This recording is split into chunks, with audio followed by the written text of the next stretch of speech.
and gentlemen, a very warm welcome to the second edition of TV9 What India Thinks Today. India's mega thought fest is back indeed, and it's bigger, bolder and brighter this year, mirroring the new India story, really, isn't it, Neha?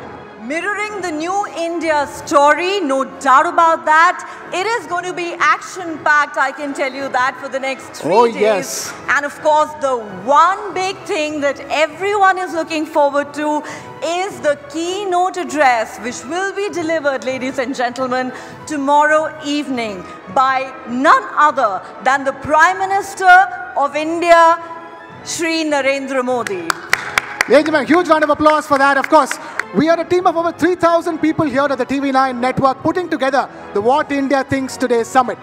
But one man has been leading us from the front, and that is none other than our MD and CEO, Mr. Barun Das. Requesting Mr. Barun Das to come on stage, and also please put your hands together for Shri Anurag Thakur, who also joins us for our first session. Requesting both these gentlemen to please take the stage. And requesting Mr. Barun Das to first present Shri Anurag Thakur ji with a stole. Ladies and gentlemen, a huge round of applause.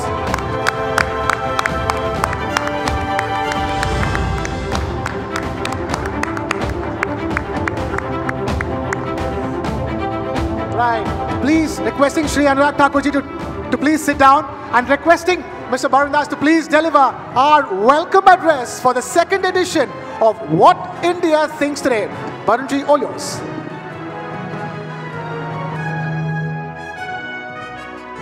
Thank you, Neha and Krishna. The Union Minister of Sports, Youth Affairs and Information and Broadcasting, Sri Anurag Thakur ji, distinguished guests, ladies and gentlemen, welcome to the inaugural. Today is the curtain raiser of the second edition of TV9 What India Thinks Today Summit. Over the next 2 days, we will be hosting several international thought leaders and cabinet ministers and industry captains discussing India's next big leap in the arena of geoeconomics and geopolitics. And most notably, we have the summit keynote scheduled for tomorrow evening at 8 p.m., which will be delivered by none other than the Honorable Prime Minister Shri Narendra Modi ji. But this evening, we are here to celebrate the curtain raiser with a subject very close to my heart. I must mention that this evening is going to be special because apart from glamour and glitz, it will be an evening of gravitas. You must have already spotted in the hall many well-known faces from the world of sports and entertainment. They are here tonight for a purpose. They are here tonight to discuss a bold vision for India, not as an economic or military power, but as a soft power. Our deliberations this evening will focus on the idea of soft power for hard gains. So what's soft power? A phrase used extensively these days. The American political scientist Joseph Nye defines soft power as a country's ability to influence others through attraction and persuasion rather than coercion and force. As he says, seduction is always more effective than coercion. Like the American dream is sold across the world to a large extent via Hollywood. Similarly, countries like Brazil and Argentina, they have earned a name for themselves in the world through their excellence on the soccer field. That is the context of soft power this evening. India has always been known as a land of yoga, Vedas, and Ayurveda, and more recently, as home to some most spectacular cinematic storytelling in the world. the home of Bollywood, but of late also Sandalwood, Collywood, Tollywood, all hail Nattu Nattu. At the same time, our prowess as a sporting nation is on the rise.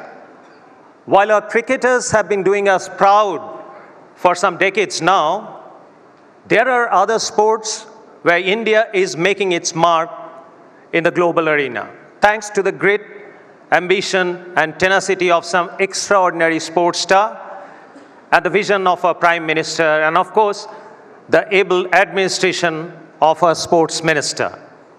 Badminton, tennis, shooting, wrestling, boxing, athletics are some such sports. Thank you, Anurag ji. Now, as India rises in the global pecking order, earning a place for itself at the high table, there is immense opportunity for India to add to this heft through excellence in sports, movies, and music. After all, the perception of India is the sum of how the world sees us. If we as a country create more winners, like powerful cerebral content and winning champions, then we can rise faster in the world order. We can make greater hard gains, be it trade of goods or services. Let us not forget that in 2016, when Israel and Palestine agreed to give peace a chance, it was at the behest of celebrities like Roger Waters of Pink Floyd, John Bon Jovi, and Cristiano Ronaldo.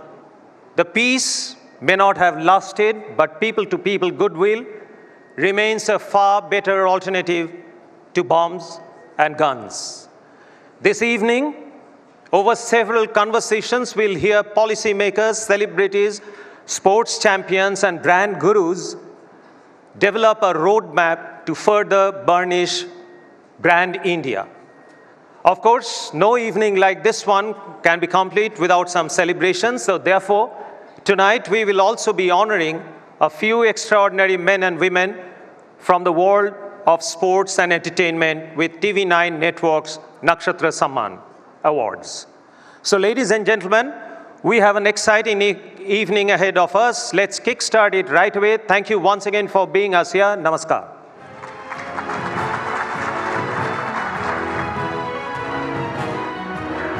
Thank you, Barun, for that. Requesting both Mr. Barun Das and Shri Anurag Thakur to please stay on stage. And before we go further, we have to talk about the sponsors for the day, isn't it, Neha? Absolutely. Let's remind all of you that TV9 What India Thinks Today is presented by Poonawalla FinCorp, co-powered by Zydus Wellness, Ultratech, Priya Gold, and Finolex Cables. A premier global platform that not just takes stock of India and where it has reached, but also sets the agenda for the path ahead. And with that, it's time now to invite upon stage Mr. Abhay Bhutada, Managing Director of Poonawalla FinCorp, for a special address.